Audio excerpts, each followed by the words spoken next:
Mara Sirianni also in Coweta County, where crews are hard at work trying to help clean up the area. Mara, you have more on the aftermath of this tornado, and you were there for the press conference where we learned a little bit more about the person who died. We learned the reality of just how inundated they were last night at the 911 dispatch center. More than 200 calls countywide between 11:45 and midnight when this likely tornado really blew through the area. And so at one point the dispatch really went down, and so they had to record these 911 calls and street names by pencil and paper. I'm told they're still doing that at this point, and that has really proven to be a big challenge, along with the fact that they really just had an overflow of calls. So we heard from the NWS a short time ago. You're looking at video of the damage here in Newnan.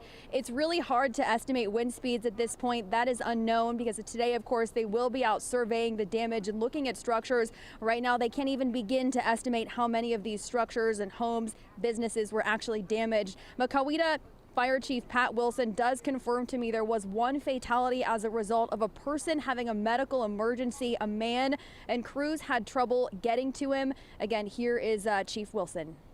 I do want to confirm, I know we've been asked by several folks about the fatality that we had here in the county. I can confirm that we did have a fatality in the Smoky Road area. I can't confirm that it was a male, but outside of that, all other details we're waiting on pending or notifying the family.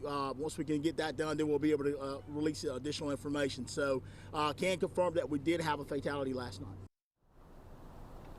And so again, that was a fatality here in the Newnan area. Medical emergency crews simply could not get to that person fast enough due to the damage. And so they have made significant progress in the past few hours as far as clearing roadways. I'm told that a lot of these secondary streets have been cleared. That's the good news. However, East Broad Street, that is the main road here in Newnan, they want you to definitely avoid. I'm told there are high voltage lines in that area that linemen are working to really rectify that situation and get things back up and going. But again, if you see these crews, just steer clear. They're asking you not to take pictures and not to go to these areas that are heavily damaged, like near the high school.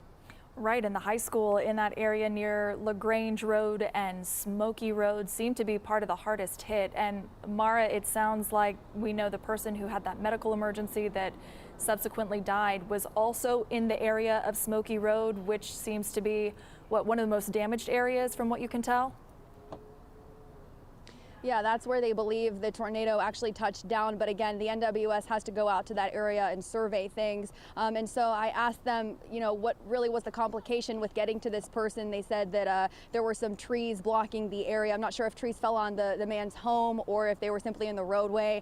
But again, that was definitely a hindrance for first responders who were trying to get to this man having the medical emergency, tragically. Yeah, they talked about first responders having to walk into some of these neighborhoods for several hours this morning because even they couldn't get through. All right, Mara, thank you very much for the update.